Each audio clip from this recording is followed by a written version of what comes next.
9 on the shot clock. Finley backs him down. The double team has arrived. Finley off to Booth underneath. He lays it in. The Mavericks have taken the lead. Calvin Booth. Oh, as they like to call him, Booth. Rimming, no. Rebound Stockton. Off to Malone. There's the game winner. No, the Mavericks win. Absolutely unbelievable. The Mavericks have won, folks. Down 17. Hello, San Antonio. The Mavericks move on to the Western semifinals and take on the San Antonio Spurs.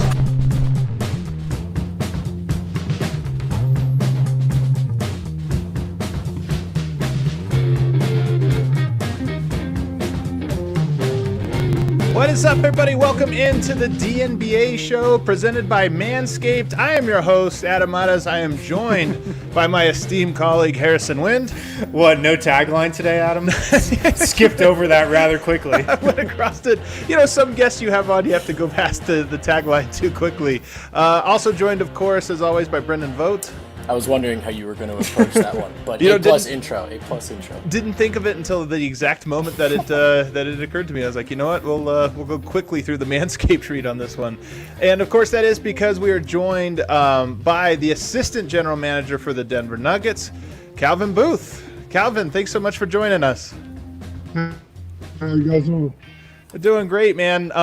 We're enjoying. We've actually talking all day about the clip there, and I actually had some buddies, some big time Dallas fans, when I let them know you were coming on the show. They called that a top 3 moment for them. I'm 36. They're my same age. They said it's a top 3 moment for them all time watching Dallas Mavericks. This is a pretty fun one. You ever think on that play? Only when I see the guys from Dallas. Nelly Jr. and Cuban and all those guys always talk about that shot. Yeah, Calvin, what's more memorable, that moment or that poster dunk over Mike Dunleavy? That moment for sure. Yeah. I just wanted to check because for those of you who don't know, Calvin has this ridiculous poster dunk over Mike Dunleavy when he was on the Sonics. Gotta YouTube it. Yeah. We've already got some folks calling you a Mavericks legend. So yeah, we got a lot of Dallas fans. A lot of Dallas fans in the far from it. But, you know. Yeah, that's fun. That's the joy of the playoffs, though. Like, anything could happen. I remember that series. So I was in high school at the time. I remember because I think you guys Mavericks down 2 games in that series and then won 3 in a row back then, if I'm not mistaken. So, and even that one, quite a comeback. So it was pretty fun. But Calvin, I want to ask you, first of all, this is the weirdest time. I mean, on a lot of different levels, but it's just such a weird time. And this quarantine has been so fragmented. We haven't talked to a whole lot of people. I mean, little one-off conversations with different people. But what has quarantine been like for you and for the front office? Like, what does that look like? What was the level of communication? Are you guys meeting and talking every day? Or was it kind of like an off-season where people went their different ways for a while? Yeah, I think as an organization, we did a great job of trying to communicate virtually. So we would go on a bunch of Zoom calls and text, talk on the phone, things of that nature. So a lot of draft prep. Yeah. And, talking with the team. How early did you know sort of how this was going to go? I mean, I remember on the 11th when it was announced the season was going to be postponed, for a while there, like the game was still playing. Like, okay, what is this, a week, 2 weeks? How long did you know this was going to be a long time? Man, I just think for the longest time, nobody had any real answers. And until recently, when the NBA came out with that plan and spelled it out and laid it out to the media, I think everybody had a little bit more of an understanding. So just kind of like a holding pattern. And as a player, I think it was just really hard to know how to approach your workouts and things of that nature. Was there any point where you guys had any sort of conversations about maybe just turning the page and focusing your energy towards next season? I'm sure you're always checking your bases and it's a holistic effort, but did you think that you'd be back with the NBA season this year? Yeah, I think all of our guys approach it like that. We feel like we have a special group and that we have a chance to do some damage in the playoffs. So the message was, it's tough, but try to do the best you can to stay in game shape. You were talking about preparing for the draft a second ago, but What was it like when you just had nothing going on and you could just like focus all your efforts on the draft? Because, in a normal season, you're going right from the playoffs into draft prep, and I'm sure it's so much more crazier than it was in a time like now. Yeah. It was interesting. We got a lot more done, a lot of film work, a lot of talking amongst each other. I think one of the concerns is maybe you do a little bit too much and you overanalyze. But I think we felt like we did exactly the right amount, and we felt pretty good where we're at. Then we get hit with the later date of October 25th, and you're like, geez, man, that's a long ways away. Now you can really overanalyze for the next 3 months. Exactly.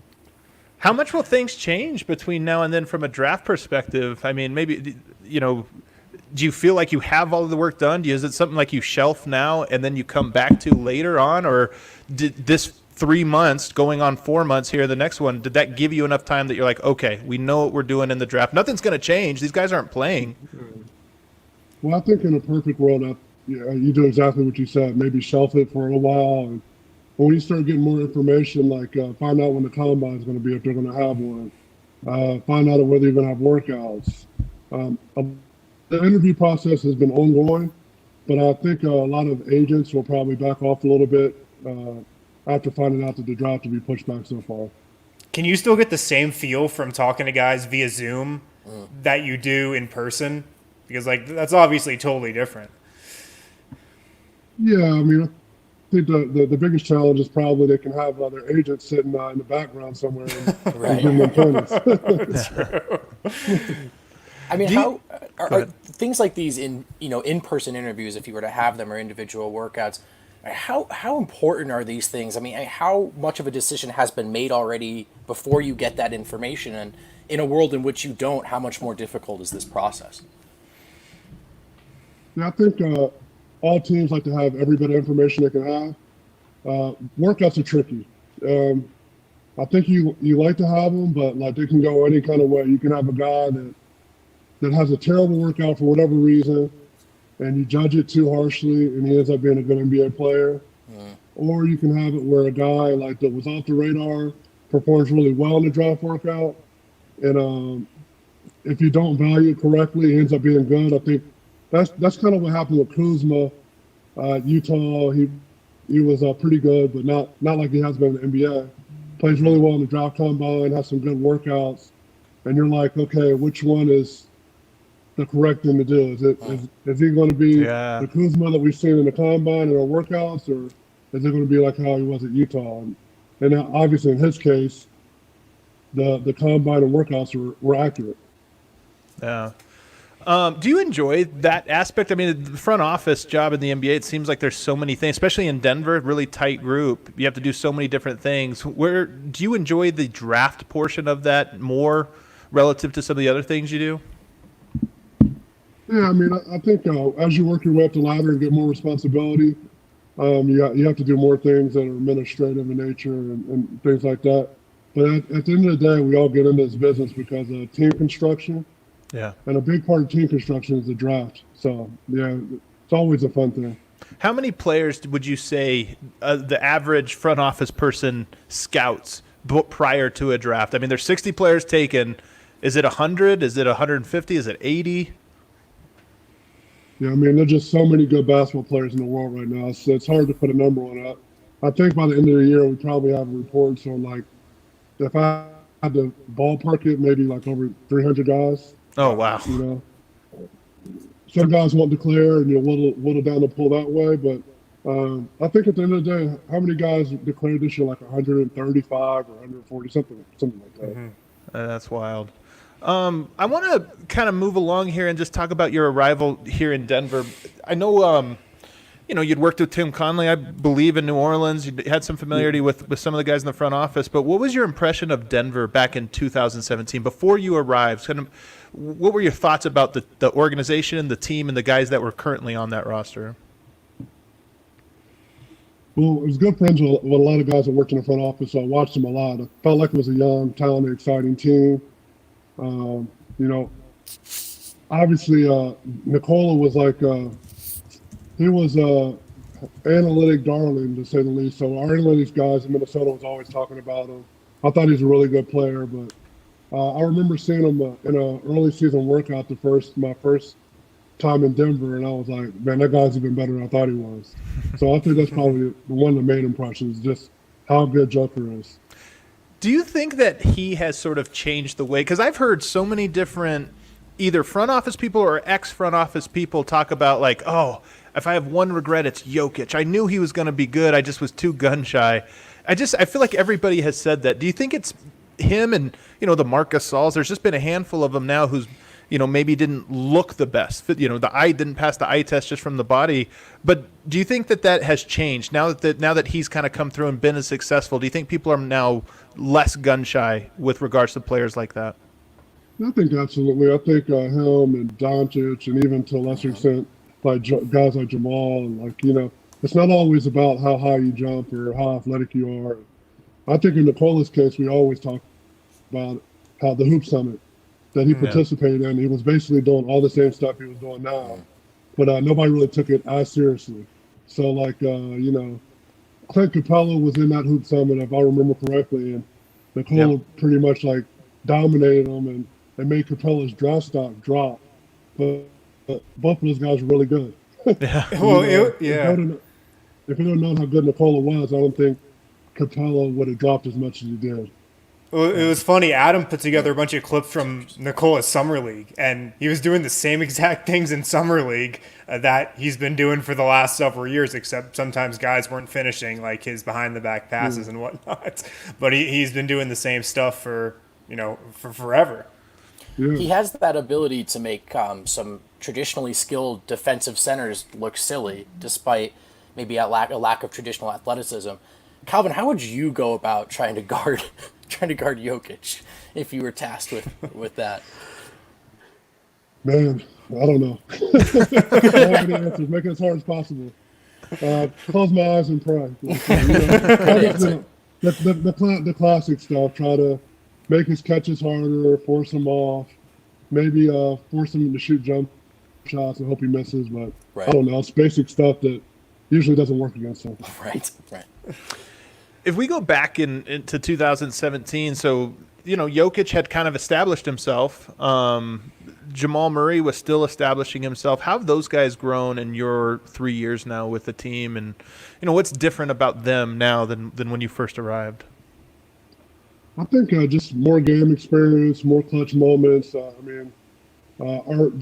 started the plays together. They closed so many close games out, and all the guys make huge shots. So there'll be times whether it's Will or Paul or Gary, oftentimes it is Nikola and Jamal. But I think going through those experiences and winning those games gives more confidence, and I think they know what it takes to win on a night in and night out basis.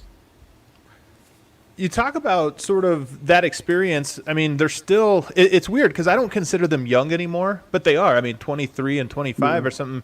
Is there – at this point, is there still sort of check that's more experience, or is it more just refining and I guess I'm asking what lessons are there for them sort of at this stage of their careers that they're still sort of approaching?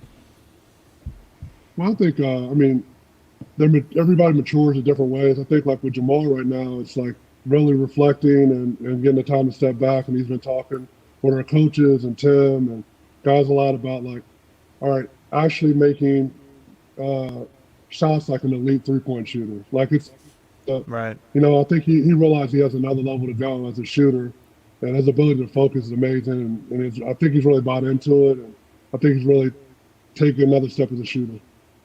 That's interesting. How much can just being in the playoffs and that first kind of go around in the playoffs do for guys developmental wise from somebody who's been through the playoffs before? Yeah, I think you just get used to the intensity level. It's a whole different way of playing, intensity level. It's a lot harder fought, a lot more focus coming from both sides. So I think going through that experience, you just know how hard you have to play and how focused you have to be.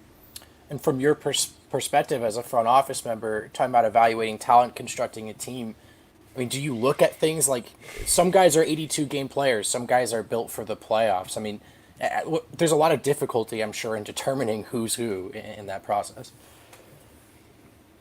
Yeah, I mean, I think that you always have to give more credit to guys that have done it in the playoffs before. It's just the way it works. Like, fortunately for our team and our guys, we've been in the playoffs and we know how we play in those situations, and I think that's valuable, especially considering how early we are in our development. I want to ask you, because I know you played with Dirk twice in your career, once in 2000 and then again in 2005. You know, he often gets compared to Nikola in a lot of different ways. I guess, first of all, I'll start with that. Do you see similarities, or is that just they're both Europeans, and the similarities end there?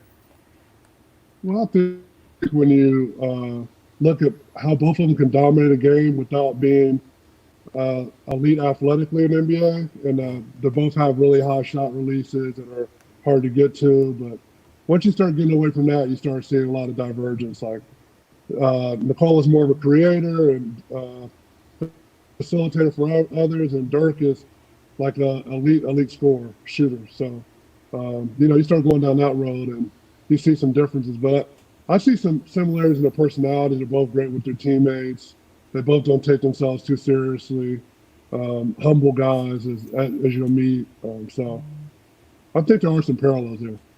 It's interesting you say it that way, because one of the things that sort of took over the quarantine was the Michael Jordan doc and sort of the discussion about the mind frame it takes to be a winner, or this or that. And there's so many examples, I think, counter to Michael Jordan, but I would tend to agree that I think Jokic and Dirk both have this very don't take themselves too seriously, and they just don't seem burdened too much by some of the pressures or this or that. I guess that's the question. Obviously, Dirk Nowitzki won a championship, but is there lots of different personality traits that can sort of get the best out of themselves, or are there certain things that every player has to have, some drive or edge to them that pushes them to be their best? Yeah. I think you made a great point. I think there's a million different ways to win, and we witnessed it with the Golden State era. They don't have guys that are necessarily like Michael Jordan, but they were dominant. So I think Michael is arguably the best player to ever play, and it worked for him. But I think other styles of leadership can work for other people too. Is there a team that you think of that maybe is a blueprint for the Denver Nuggets, this iteration of the Denver Nuggets? Is there somebody that's done it? Maybe I always talk about the 2014 Spurs, for example. I think they're somewhat of a facsimile. Is there a team out there you think makes a blueprint? I mean, we always toss around these things. I think you have to look at Golden State a little bit. You have to look at San Antonio a little bit. You have to look at the Dallas teams a little bit. I think there's just a bunch of different teams. With Paul being such a important cog in that Atlanta team that won a bunch of games, maybe you think about that team sound like, So I think there's a bunch of different teams in history that you could look like and you could say, oh, well, maybe this version of the Nuggets is a little bit like that team. I want to move on to some broad questions now, just about a front office in the NBA. I mean, what is it that makes what makes a good front office? What are some of the traits that are just essential for a front office functioning the way it's supposed to? Yeah, I think everybody has to check their egos at the door and be willing to work long, hard hours, and be willing to have good conversations. And once those conversations are over, and dialogue or debate or whatever you want to call it, once you leave the room, you're all on the same page. And at the end of the day, I think what Tim is big on is still basketball, working on basketball. So enjoy that part of it. It's a blessing for everybody to be able to come in and talk about the game last night instead of having to work at a financial institution on Wall Street. Right. So there are like so many different voices in front offices. Obviously, tons of different voices in the Nuggets front office. Like, I like Tim, never played in the NBA, never played in college. You played in the NBA. How just valuable is it that you have an NBA background and you have that experience working with the current team in Denver? Yeah, I think all different perspectives help. Obviously, it's unique to be able to play at all these levels and be in the locker room and know what these guys go through. I think it is valuable because you can relate to what a guy's going through or what it takes to make it. Mm-hmm. How frequently do you guys have big disagreements? And I don't mean you guys specifically, but just front offices. You've been in front offices. How often are there things where it's like, man, we are not at all going to come to an agreement on this? Several times a year. usually around draft time. So those are always fun dialogues and debates, and you don't know the answers until several years out, right? Yeah. Sometimes years later, even. I mean, Yeah. Calvin, I want to circle back to that point you just made when talking about remembering that it's about basketball and that you're there to have fun. How easily is like that notion kind of lost on you when you're in your position? There's so much stress, and there's just like high stakes decision making that you're constantly in the middle of. So, is it difficult for you to remember that at the end of the day, this is still about hoops? Yeah, I mean, at the end of the day, like the Adam Silver, David Stern, rest in peace. Like they did a great job of growing the league, so it's big business now. The staffs are bigger.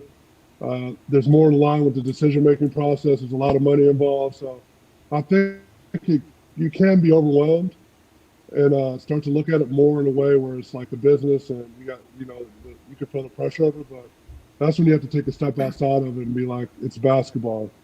If these guys play well, if they're having fun, if they work well together, everybody will have success. Yeah. Let's move on now to the this current season that we're just 7 weeks away from. I think I don't know that anybody knows how this is going to go. The new details are coming in, it seems, every single day, at least on our end. What are going to be some of the keys, in your opinion, to this abridged season? Maybe unique keys that aren't always the keys to every playoffs. Yeah, I think Coach Malone has been a big one. If we are all on the same page and come together as one, the teams that can come together the quickest will probably have some kind of advantage. And we feel like with our continuity, we feel like we have a good chance of doing that. How much have you gotten to talk with the players? Like, are you doing it through text, Zoom calls? Can you watch workouts at Pepsi Center? I don't even know, but just what's the interaction like with the guys these days? Yeah, it's a lot of virtual stuff, communication through Zoom calls, text calls. Our PD guys do get to go in and work with their guys, and we talk to them and get updates. And so it's pretty much doing everything from afar right now. Are you saying you cannot confirm or deny the Jokic six-pack rumor that Jamal Murray has perpetuated? Yeah, I've talked to a lot of our staff, and they all say like he looks in phenomenal shape. Yeah. I'm telling everybody I have a six-pack too. Yeah, that's good. It's great. Yeah. How important is seeding in the playoffs now? Because with no home court, I mean that's one of the things. There's going to be these 8 games. Is it important to get the highest seeding, or is it less important than maybe what it was? I think by nature it's going to be a little bit less important. I think playing well, I think everybody will want to play well, want team to play well as you enter the first round of playoffs. So I think that'll be important, as important as seeding, I think. Have you ever played in an arena with nobody inside of it? Like a meaningful game, not just a pickup game or something, but have you ever had to be in this situation before? Oh, man, this is a perfect time to make a joke about Penn State basketball. I happen to have played at Penn State, and, when we opened the Bryce Jordan, it was sold out all the time. So, not as often as I would like, but preseason games, some games when you're playing on some NBA teams that aren't having great years, the arena's pretty empty, but nothing like we'll face in Orlando. And this matters, right? I mean, players feed off of this stuff, no? Yeah, I think so. I think a lot of the guys have voiced their opinion that they like to play for the fans. They like the adrenaline they get being in a full arena and hearing the fans cheer. And I think there'll be an adjustment. I know they've talked about some things like bringing in 2K sounds and stuff like that. Right. I know it'll be a little bit different, but maybe that'll help compensate some. I have a theory. I think trash talkers are going to be extra valuable in this tournament because there's nowhere to hide. A trash talker, you go on the other end of the court, maybe you can't hear them, but this one, you can't get away from. They'll be yelling at you from 90 feet away. That's a great point. Who is the best trash talker on the Nuggets, actually? The best trash talker in the Nuggets. I mean, it has to be when he gets into it, Jamal, because he's irritated a lot of teams, a lot of players. So I don't know if it's necessarily talk or antics or whatever you want to call it. That's a good point. I think he's gotten the most reaction out the other team since I've been here. I think he also, is the most immune from trash. In fact, not even immune. I think it brings him up a level. If somebody tries to get him going, it's like, all right, now I'm in it. He's one of the first guys I think of when I think of no fans and a different sort of atmosphere and energy in the arena. You know, he gets going off that Yeah, stuff. he does like the crowd for sure. This is the last one for me. Do you feel like it's more open? I mean, just by nature of, everybody's been off for 4 months. There's all these different variables and different things. I mean, from your perspective, does this make it more of an open year than any before? I think so. Just something that nobody will have ever dealt with before. So you can't use prior experience. And, some players will come out back in great shape. Some players will come back in not so great shape. And you just don't know how all this stuff is going to play out. Yeah. Jamal, I think he said on last Friday when he was on a call with us, we think we can win the title. We've got me, Joker. We beat the best teams in the league this year. We've had the same team. We've had that continuity for the last couple of years. Is that just kind of the overall confidence that the entire organization has? Just, why not us this year? I think we're excited about it. I mean, it would be natural for us to take a step. And we had points in the season where we played really well. We had points in the season where we could have played better. But I think everybody's looking at this as a new, fresh opportunity and a chance to show what we're made of. I got this question here. Who's the best trash talker in the Nuggets front office? forget the players. The best trash talker in the front office. Let me take a step back and think about this for a second. I would have to say I'll give Tim the nod. Tim can talk pretty well. Yeah, he can talk. I believe it. That's a good thing to say about your boss, though. It's a good thing to say about your boss if he's a good trash talker. I think Klibanoff can talk. I've only met him I was going to say Clib. Yeah, he could really, really talk, man. He swears he's the best tennis player ever, too. I don't know. I can't confirm this, but according to him, he's like Pete Sampras. He's not the best tennis player in our front office. There you go. I guess I asked the wrong person. Got your answer. That's too good. Calvin, thank you so much for taking some time out to talk to us and to the rest of the Nuggets fan base. Really appreciate it. Thanks, brother. No problem. Great being on. All right. Well, thanks, Calvin. Be well, man. Oh, that was great, man. That was good. That was good stuff. People don't know, Clib is behind the scenes on it, but he is he is, I think, an A+ sort of joke teller, and he's just always on. One of those people that's never not on his game. He has a legitimate story about everything. Because he knows everybody. Yeah, knows every player, knows every coach, knows every scout. And it's funny because it's him and Conley both talk twice as fast as the average person. So when they get going together, it's I can't even understand either one of them. It's pretty funny. But that was good stuff. Harrison, why don't you take us in? We didn't do a single break there, so why don't we hop into a quick break? Yeah, we'll first talk about the Mile High City Copper Lager from Breck Brew. Solid. We'll be chugging a lot of these at the DNVR bar during the playoffs. Maybe not. Maybe I'll be in Disney World. Or maybe I'll be at the DNVR bar. I don't know. I hope you're at Disney World. I hope I'm at the DNVR bar. I will be at the bar. I'm going to be at the bar. Yeah, I feel like I couldn't say no to Disney World if I could go. That'd be a once-in-a-lifetime experience for sure. Oh, my God. It'd be insane. That'd be crazy. I don't know if they have Breck Brew down at Disney World. That would be my only concern. Just use the Breck Brew beer locator. Oh, yeah, I could use the Breck Brew beer locator. I could. So pick up some Mile High City Copper Lager at Davidson's. You can get it from Breck Brew as well. Get it from your local liquor store. Davidson's has delivery. You can also pick it up there as well.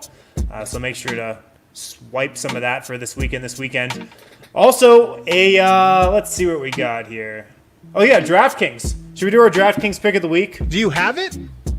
I can pull it up right here. Do you have your pick of the week though? This, the people they need the truth from Harrison. They don't need just one up. I do have my pick of the week. I gotta log in here. Wow. And, very excited. I should have had more upbeat music for the pick of the week. I didn't realize we were going there. Yeah, so this one's gonna take a little while to cash out on, but DraftKings has the odds for which team out of those 8 through 12 seeds in the West. Or is it 8 through 13? But which team is going to get the 8 seed and make the playoffs? Who could come out of the play-in tournament?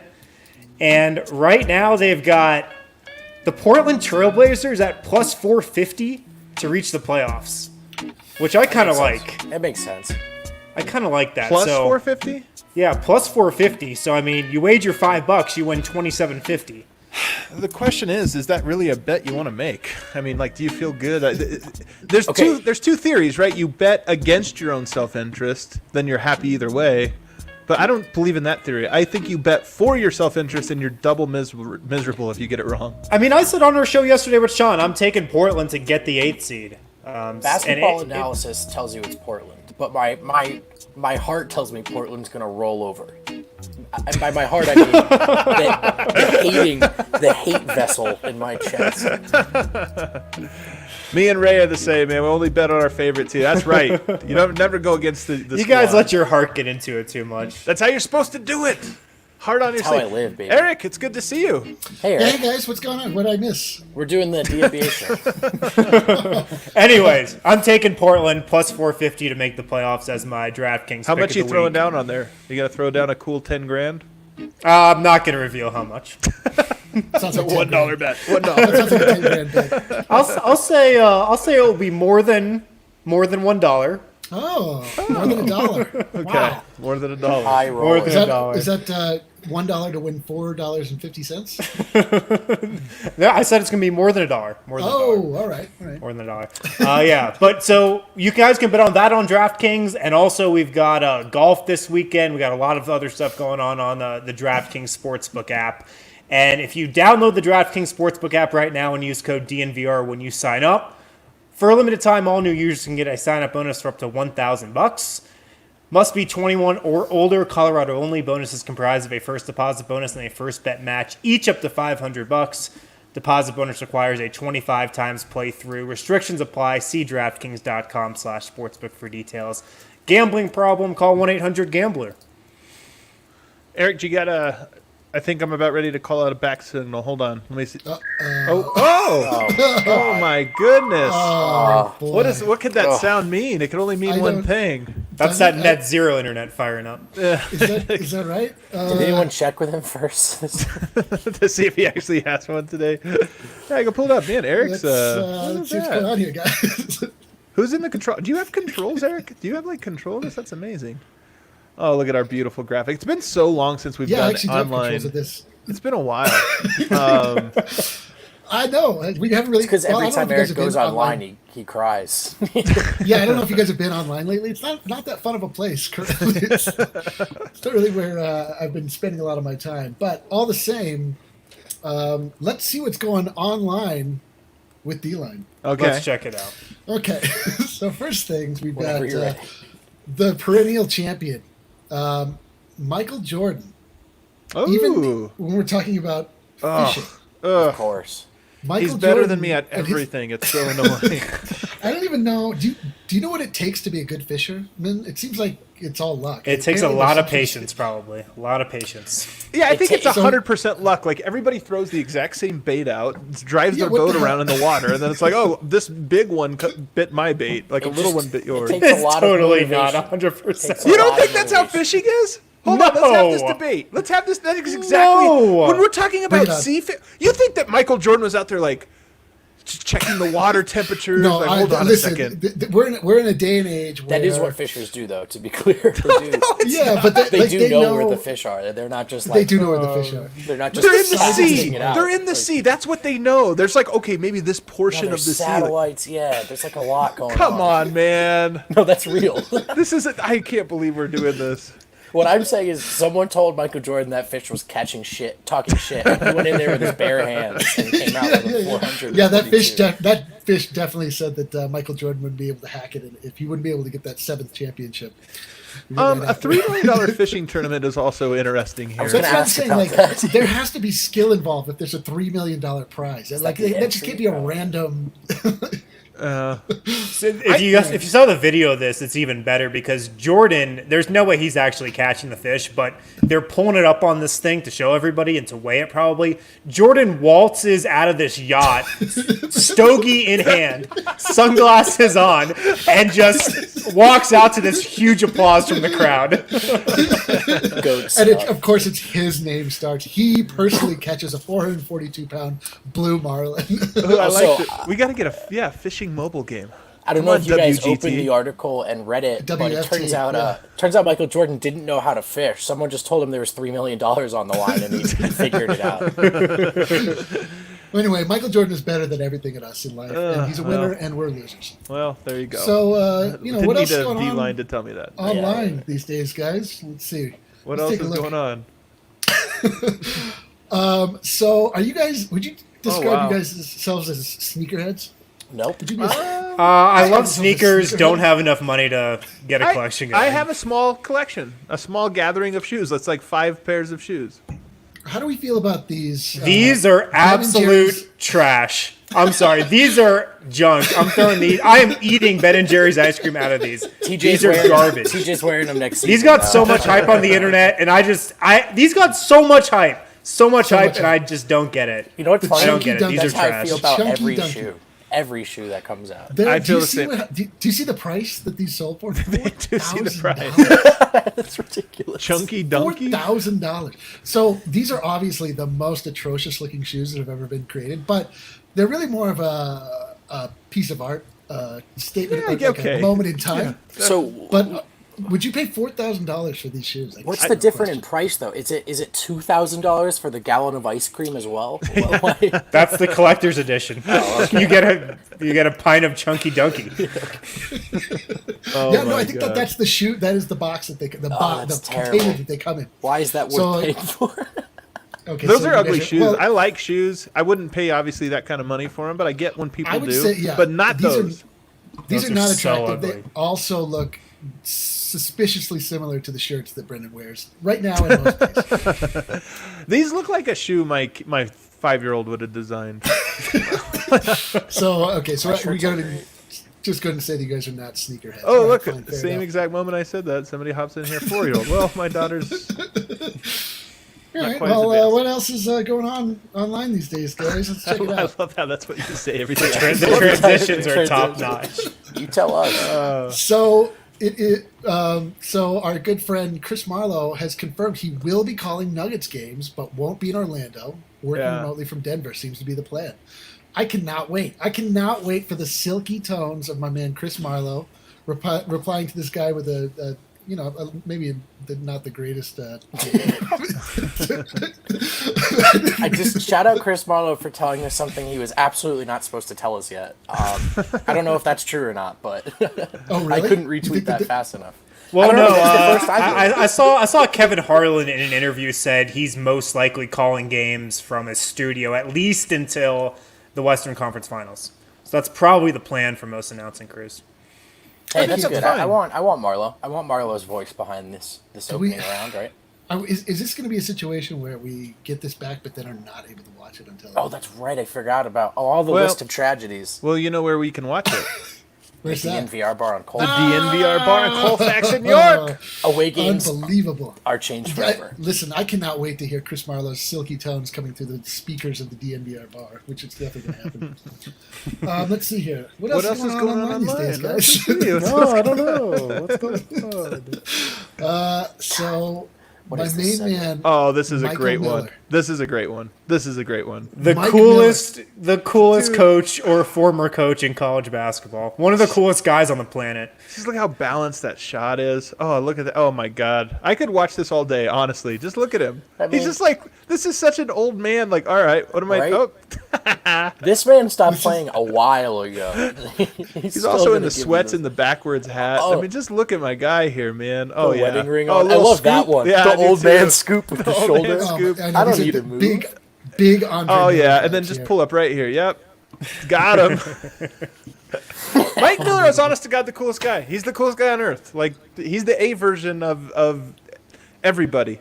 Yeah, so Mike Miller resigned from his position as an assistant at Memphis. Next stop, the Denver Nuggets coaching staff as an assistant. And Let's do it. Question mark. He's got my endorsement. Come full circle. The guy who gave Jokic the Joker nickname comes full circle to win a championship with the Nuggets. Least impressive. I'm not going to define him that way. Like Jokic Joker is the most natural nickname. So okay, I've got one more here. What else is going on online these days? Oh yeah, Let's what see is what's going on these online. guys? So here's the presumptive, potentially number one pick, LaMelo Ball. Watch these six handling skills.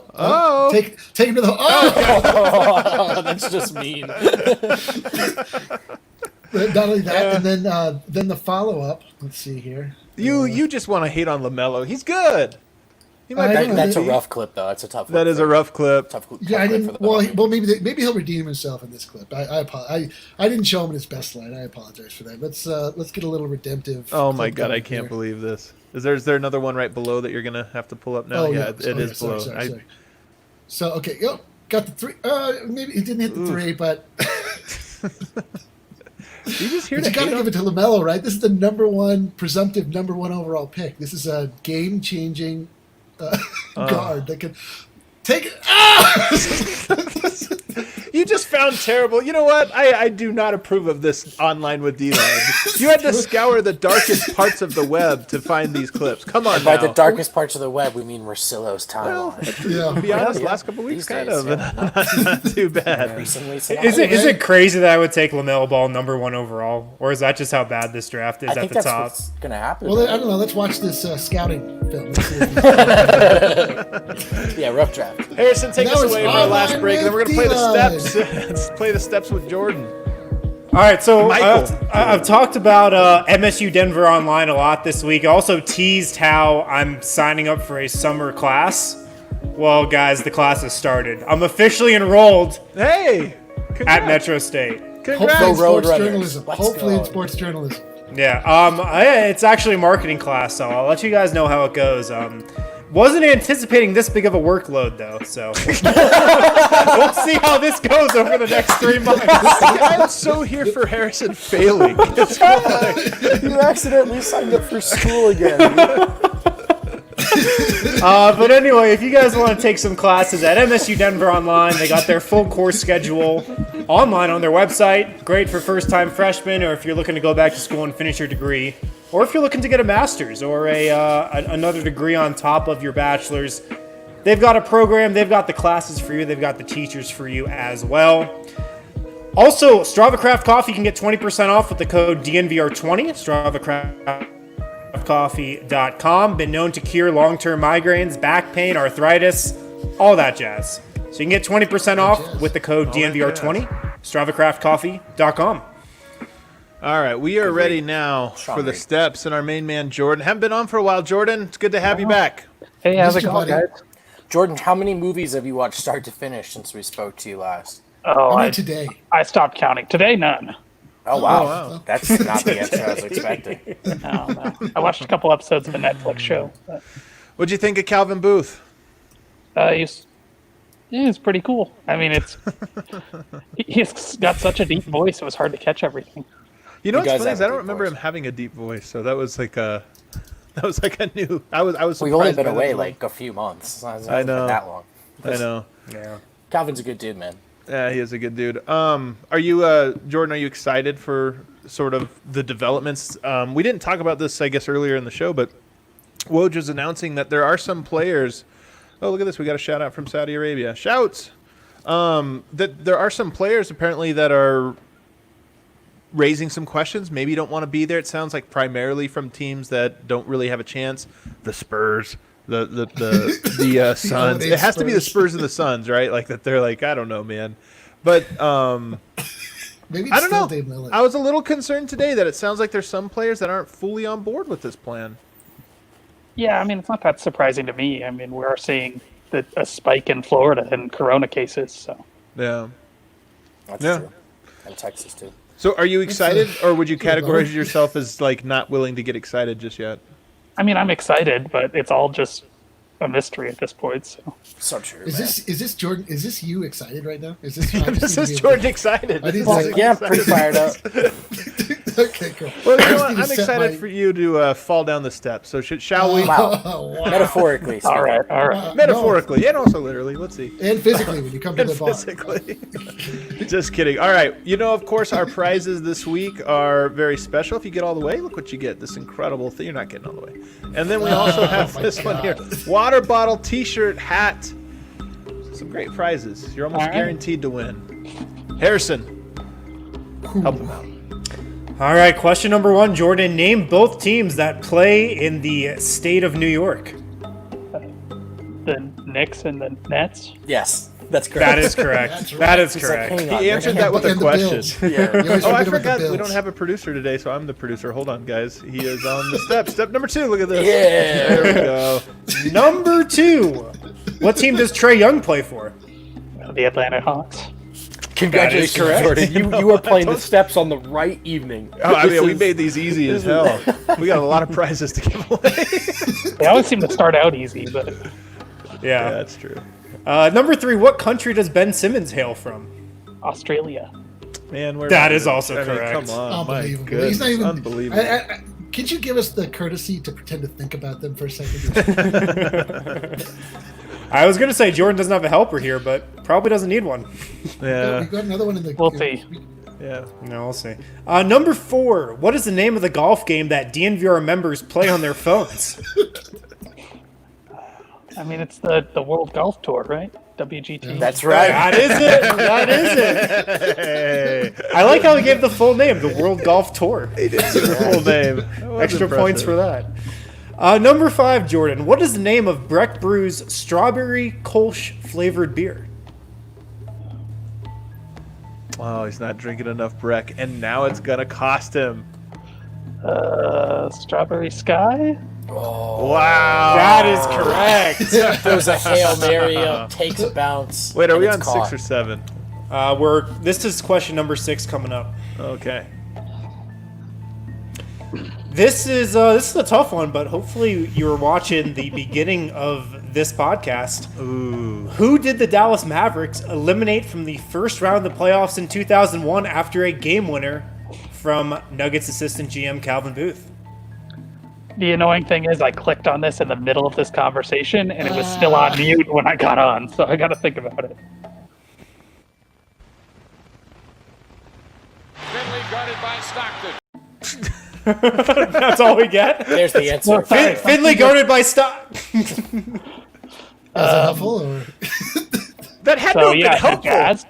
The Jazz. That's correct. That is correct. The Utah Jazz. All right, number 7. Who won the 2004 NBA championship?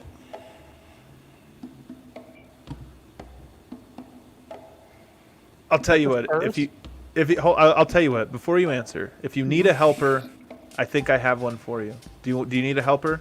Sure, let's take a helper. Yeah. Yo, is in the chat here. All right. Coming to you live from Free Capitol Hill. I was just going to Nice. ask, Oh, are nice. you Yeah. coming to us from the USA anymore? No, Middle of no, the I'm not. resistance. It's got All right. Are you Tyler, able to can you help help? Jordan out here? He's on the struggle bus. Yeah, 04 finals are the Pistons. Oh, that's right. Yep. I got Wow. you. I got you. Yeah, there we go. What a Save me. celebrity shot from Darwin. Wow. He got it. he He got got it. He got It's it. always nice when you have friends from international places like what is it? The Capitol Hill Autonomous Zone. The Capitol Hill Autonomous Zone. Wow. It rolls off the tongue. The Chaz is what we call it around here. Chaz. All right, question number 8. What former player had the nicknames Hibachi and Agent Zero? It's got to be Gilbert Arenas. It's got to be Gilbert Correct. Arenas. It's got to be. Yeah. Or another nickname, Gun Charge. Maybe that one never stuck. I think I have his autograph somewhere, actually. I love Gilbert Arenas, man. I'm a Gilbert Arenas guy. Same. Love him. Love him too. Did y'all Number hear 9. the?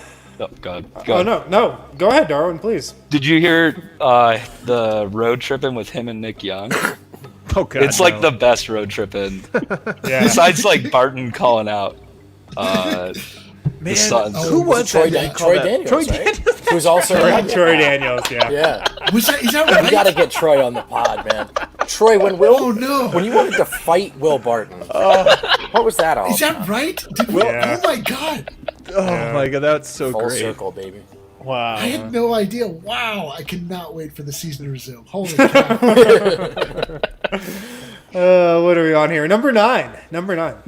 Which of these teams did Calvin Booth not play on? The Dallas Mavericks, the Denver Nuggets, the Seattle Supersonics. Pretty sure it's the Nuggets. That's my guess, but I'm not much help with that one either. All right. See, I figured if you're from the Capitol Hill Autonomous Zone, you might know the Supersonics. Final answer? I think it's the Nuggets, yeah. He got it. It is the Nuggets. Nice. I like that inflection. Can That win a was second prize here. Nice green pull. over here. Bang. This question was a lot harder until today's Online with D-Line, but which former Nuggets player was an assistant coach last season at Will Barton's alma mater? It's Mike Miller. Hey! He got I it. thought the answer was going to be Chunky Dunky. We should rename this show. We have to give away a cooler. I'm telling you, there's still a few hard ones coming up now. To get the cooler is going to be almost impossible. Yeah. All right. Well, I'm number gonna try 11. for it. Number 11. What is Jamal Murray's career high?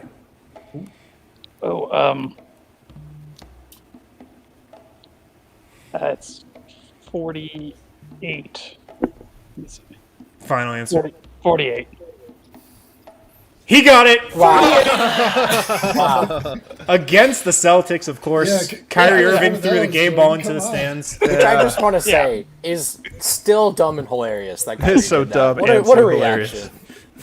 Especially for somebody who's like so, like, But I mean, exists on such a higher level. Hey, to can be you have some respect for the game, please, as I chuck the ball at a fan? But just imagine, like, the way that he talks about it. Like, he's unaffected by the plane on which we all exist. Except for if you transfer 50, then it's a problem.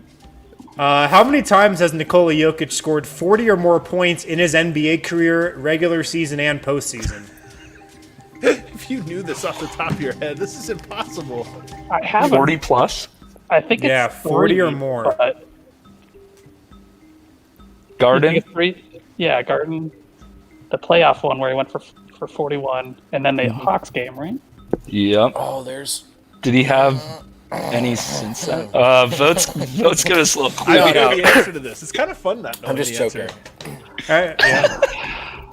I mean, I know those 3. If there's another one, Oh boy, Jordan, do you have a refrigerator? I want your drinks to get warm.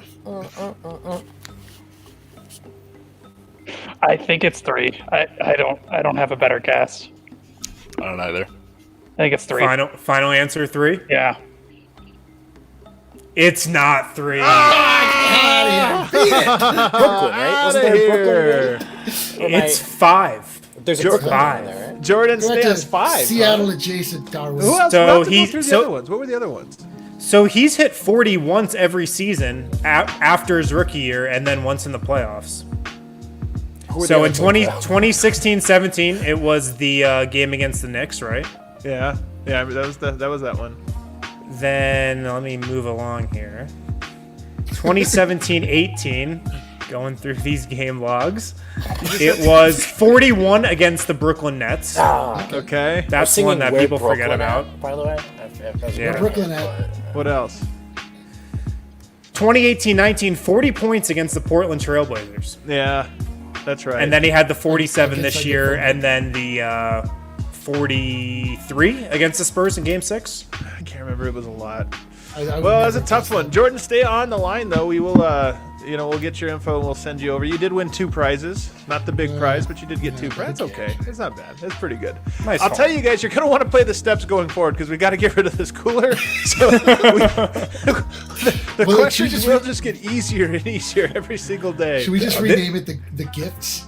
The gifts, really? Yeah. This cooler is burning a hole in our pocket right now. You know burning what? a hole in our pocket. If we don't give it away, maybe I have to take the cooler. Oh, Maybe that's how see how this that works. works out. See how that Is Hey, that- Before we get out of here, I just want to offer my condolences to Harrison Wind. It's been a tough week for statues, so I just know. It has been a tough one for statues. I couldn't figure out where to shoehorn that joke in. So you shoehorned it. Yeah, just jammed it in at the end. Yeah.